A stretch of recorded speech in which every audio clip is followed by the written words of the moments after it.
Okay, so today's job, another crusher repair. This is a different machine from the one I did a couple of weeks ago, and we've got it inside because it's been absolutely tipping down outside today. I don't really want to get particularly wet. So, what we've got to do to this one, he's already put this new top plate in. Don't quite know what that's called, but anyway, but you can see what it attaches to is extremely worn. That bit's split there, and the other end's about the same. So what I've got to do, whilst I'm at it, I will put in that stud there. I'm going to weld that one in because apparently it's a pig to get to. The others are all screwed in, but that one I'm going to weld in. So what we're going to do with this, we've got this plate here. Doesn't look much. It's a bit of 5mm, but it's what they call Hardox, and those 5 little bits or 4 little bits was over 30 quid. So it's got to be something special. And so only 5mm thick, and he's cut them roughly, but as you can see, pretty roughly. So I'm going to have to tidy them up before we put them on.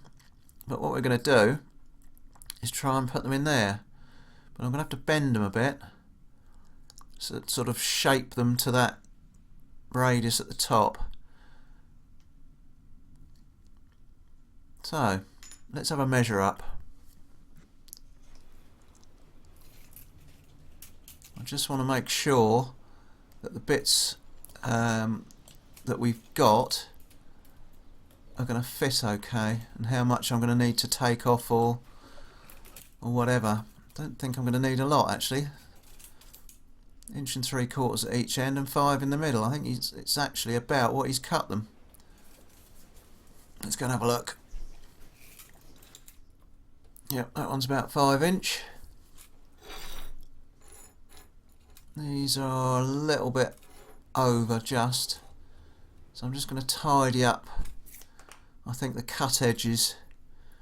Just make them look a bit more respectable. I don't know what this Hardox actually is.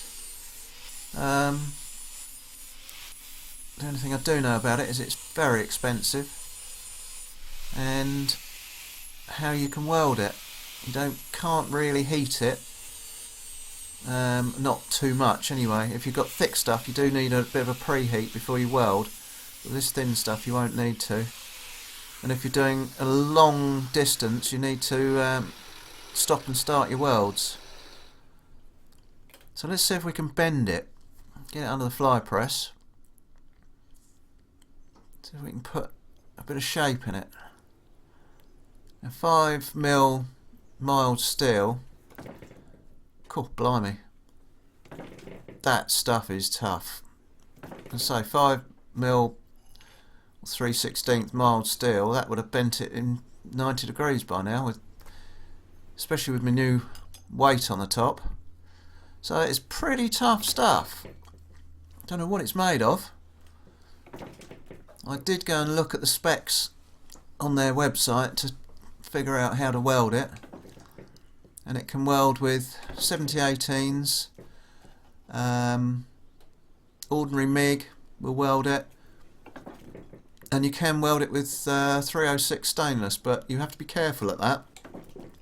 You've got to think, there you go, put some shape in it, about who's going to repair it next.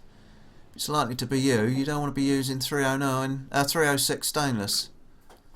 See if we can do this on the bigger one. I think I'm going to struggle here on this big 5-inch piece. It is going, but it's tough going. Yeah, so I was saying, you don't really want to be using 306 stainless if you're the one that's going to repair it next, because if you've got to gouge the welds out with a bit of gas, you ain't going to be blowing out your stainless rods. So you have to think carefully about what you weld it up with. I can't believe how hard this stuff is. I really can't. And I'm not sure which grade it is. They do a 400 and a 500. I'm not sure which this is because he supplied it, but I think that'll probably do it. There's enough shape in that. And we're going to use the good old Kempe min arc again with my 7018s, and they should do the job a treat. These are 2.5 mils. So let's see if we can tack them in place.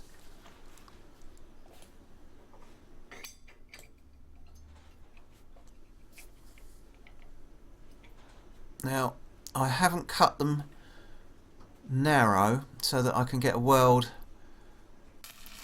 sort of around the sides, because I'm worried that I would weld the two pieces together. So I'm just going to rely on the top, bottom and the small bit of the sides. I think it should hold it quite well, but who knows, we'll see. Time will tell. Just going to weld that crack up before we weld the plate over it. The welder was up a bit high for that because it's quite thin.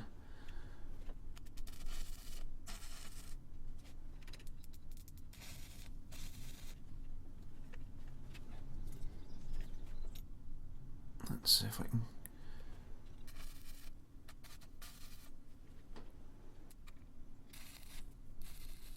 Alright, so they're tacked in. Give them a bit of weld. Unfortunately, I didn't position my camera very well. There's going to be a lot of good shots of my ball patch, I think.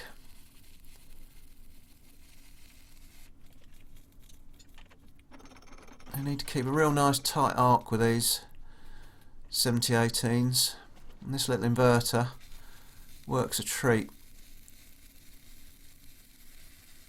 I'm almost pushing that rod down rather than holding it off the material, and that's firing away.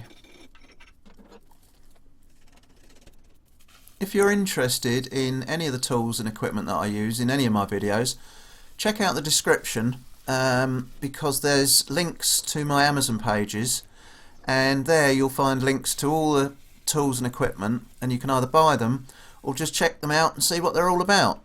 So that's down in the description.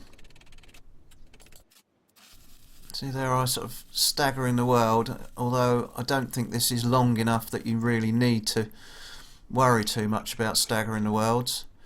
As I say, on a bigger run, if I was having to run right the way across from one side to the other, I would need to do a sequence where you do an inch, one in the middle, inch on the left, inch on the right, inch on the left, inch on the right, keep staggering it. But I don't think I'll need to here. Before I go on the bottom, because I'm doing 2 runs on here, I'm going to put this stud in. See, I'll probably see I've done 2 runs already on the top part and down the sides, but I want to get this stud in place before I put that second run in, because I think I might cover the hole. Got it.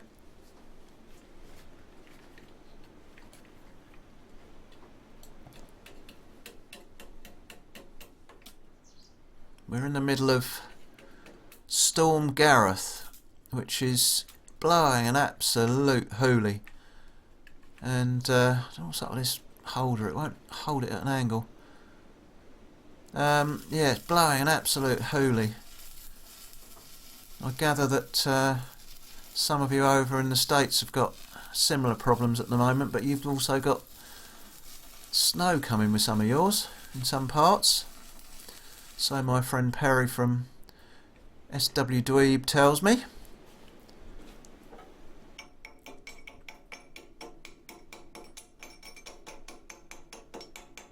Alright, we're nearly there, I think. Well, for the first part of it anyway. Because what I am going to do, I am going to hard face over the top of these welds because although 7018s stick this stuff really, really well, they're not particularly hard, so I'm going to go over the top of them, just run one bead of hard facing. Otherwise it's pretty pointless if the welds that are holding the Hardox on wear away.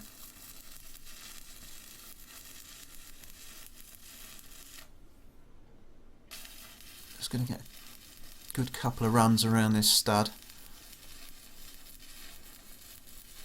I dare say eventually, once these all fall apart, I'll end up welding them all on like I did on the last job. I think that's about got it. Might just have a quick look underneath. Make sure, yeah, need a little bit more under there. This is where you need to almost be able to stand on your head. So, I'm just going to finish off that, sorry about the bald head again, finish off that second run along the bottom there.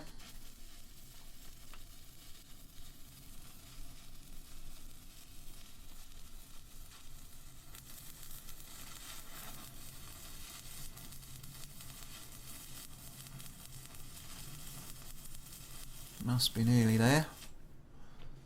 Yeah, that'll do. I do like it when that flux just starts to peel off. I love it when you've got a peeler.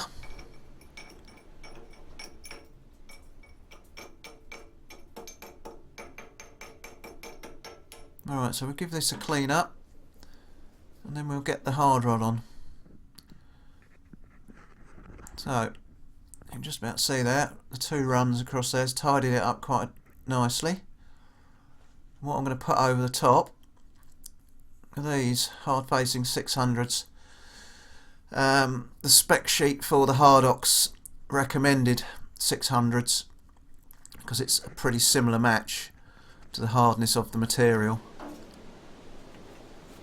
It's going to spoil my nice looking welds, although they're not that nice, but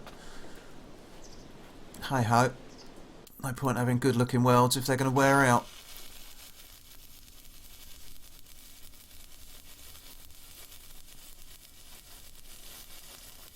Don't know how many of these machines this guy's got. He's got a few, and this one looks like it's had a brand new engine put on. I think he's doing a bit of an overhaul on it.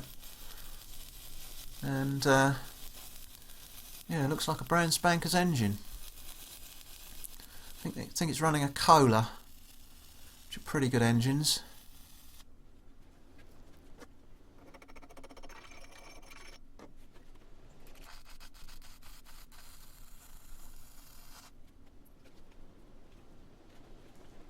We'll get this all the way around. No point just putting a piece on the top.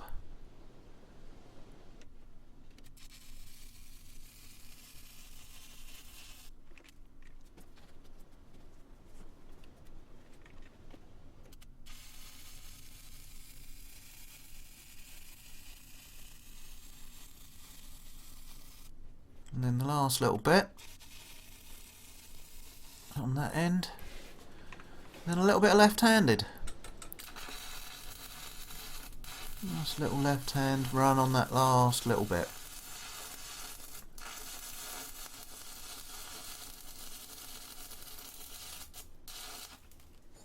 Alright, there we go. Suppose we better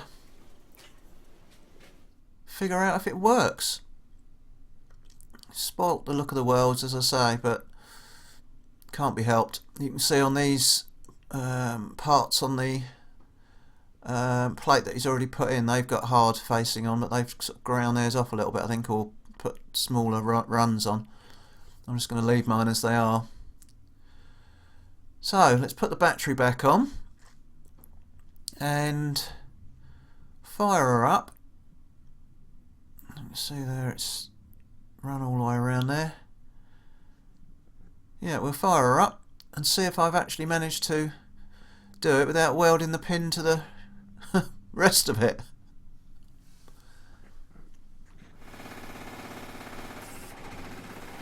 There we go. works a treat. That shield is to stop sort of debris going down the back. And there's a conveyor belt normally that fits underneath to direct the crushed gubbins, whether it be bricks, concrete, whatever you're putting in it. You can put the conveyor wherever you want it to go. Let's get her out of here.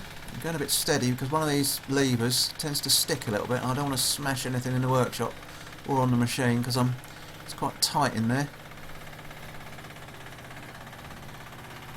I'd love to know how much this weighs because it's all pretty heavy plate. A lot of real big solid bits of bar on it. That'll do us.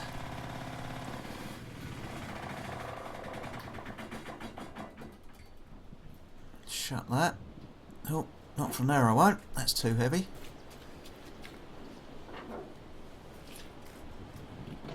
There we go. So, if you're local to me and you need a crusher, this is your man. Give him a bell. And so that down there, those hooks, that's where the conveyor hooks onto.